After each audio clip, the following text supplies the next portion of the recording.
Matamu itu picek. Matamu picek itu. Jancuk jaran kon niku anjen. Matamu picek itu. Nih, tak culuk matamu sini. Jangan-jangan matamu kesengkulan duit. Anaknya gubernur ketahuan ngentot di hotel, ngentot di hotel, ngentot di hotel. Ustadz ngomong lonte. Radikal terserah, ayo. Capek radikal terserah. Aku radikal. Tidak ada pengajian dalam acara ini. Semuanya menghibah, menyudutkan, dan memprovokasi.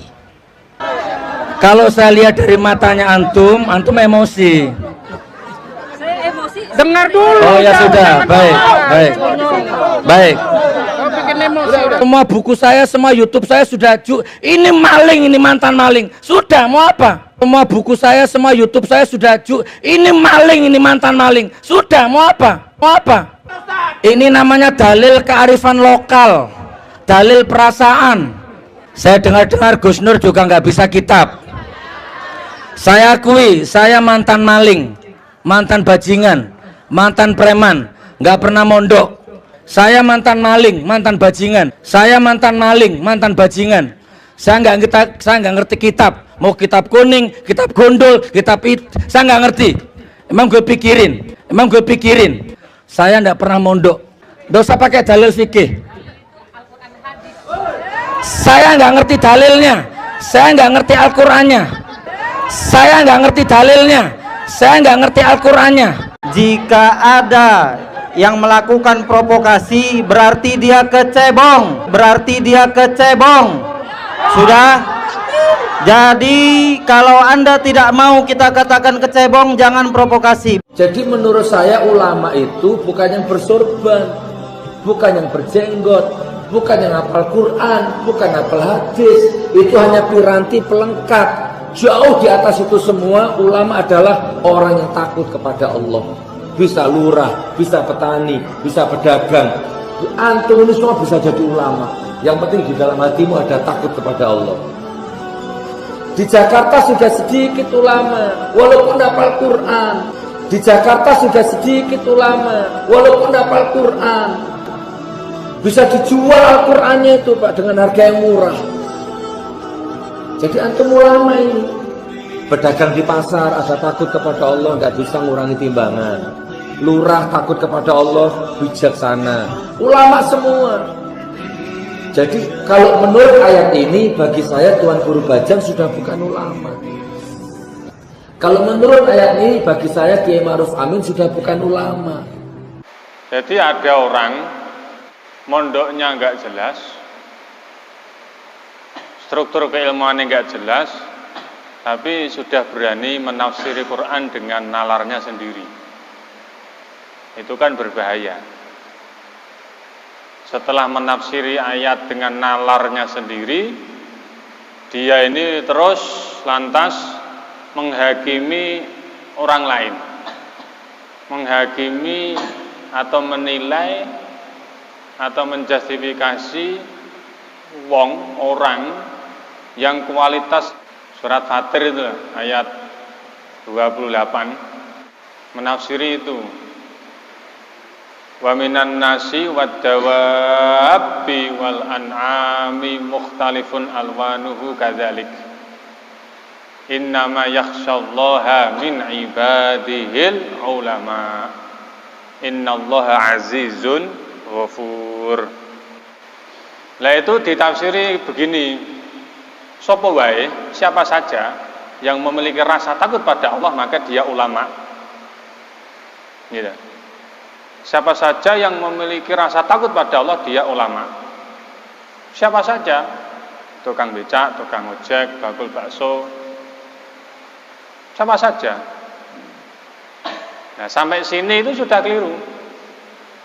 Apalagi dia mengatakan surat Fatir itu surat Al-Fatir, boleh kan keliru nih.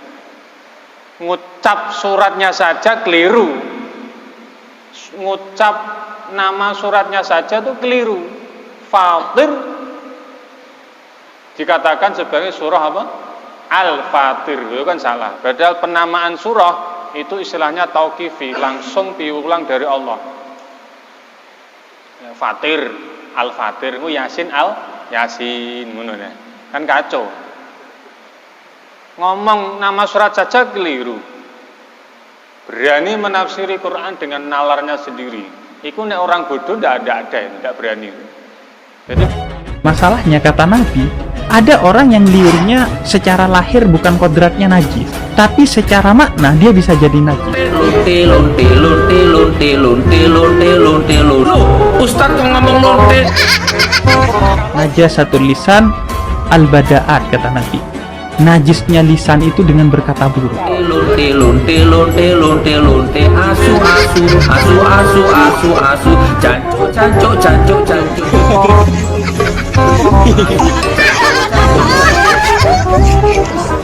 Jadi ini lebih parah dari anjing. Karena itu Allah itu di Al-Quran kadang menyindir manusia, itu kadang balhum adol, lebih buruk dari binatang. Jangan-jangan agamanya doang muslim gitu, tapi tidak merepresentasikan Islam. Yang paling bisa dilihat jelas bahwa misi utama Nabi jauh sebelum menjelaskan tentang hukum-hukum Islam itu adalah dua, yaitu rahmat, cinta kasih, dan yang kedua akhlak yang agung.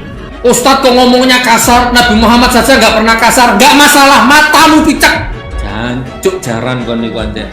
Matamu picek itu. Jadi kalau ada guru yang anti kepada nilai-nilai cinta, mengajarkan kebencian, berarti dia bukan guru yang benar.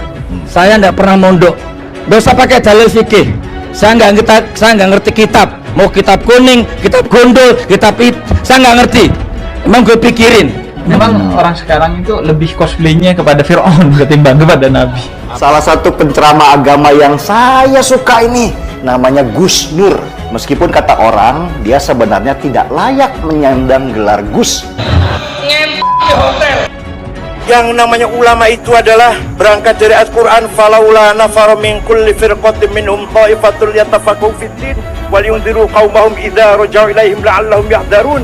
Yang namanya ulama itu adalah mutafaqih fid-din, yang paham agama. Saya contohkan, paham tafsir dan ilmu tafsir, paham asbabun nuzul, paham makkiyah madaniyah, paham nasikhah mansukha, paham muhkamah muqayyadah, paham muhkamah muqayyadah mutasyabihah, paham mutlaqah muqayyadah, paham amma dan khassa, paham nasikhah dan mansukha, paham hakiki dan majazi, kinayah isti'arah. Itu baru Quran. Karena gelar Gus itu di NU biasanya diberikan kepada anak kiai yang mempunyai pondok pesantren. Tetapi Gus Nur yang ini sama sekali bukan anak kiai. Saya ini juga lahir jadi tahu-tahu sudah dipanggil Gus sok pekok. Akhirnya saya dikenal menjadi Gus dan pantas kalau dipanggil Gus. Belum hadis, harus paham mutawatir, paham hadis mutawatir, paham hadis masyhur, hadis aziz, hadis ahad, qat'iyul wurud, qat'iyud dilalah, qat'iyul wurud, dhanniyud dilalah, dhanniyul wurud, dhanniyud dilalah. Belum lagi harus paham hadis sahih, hasan, dhaif, dhaifnya, maktub, munqati', mauquf, mursal, mu'allal, mungkar. Kalau nggak paham ini jangan coba-coba ngaku ulama. Bahkan ia juga belum pernah nyantri. Jadi bayangkan, secara ilmu agama dia tidak punya rekam jejak apapun. Saya mantan maling, mantan bajingan. Saya nggak ngerti kitab. Mau kitab kuning, kitab gondol, kitab saya nggak ngerti. Emang gue pikirin. Sugi mulai berdakwah sambil mengeluarkan kata-kata mutiara yang sangat lembut didengar di telinga. Ngentot di hotel. Semangatnya lu ngomong kotor, tapi kalau kebiasa kalimat jorok, hendaknya dia nunda dulu untuk jadi ustadz. Karena anak kecil di kampung pun kadang-kadang ngomong jorok gara-gara dengar ustadznya begitu. Niru. Matamu asu. Pulang ya.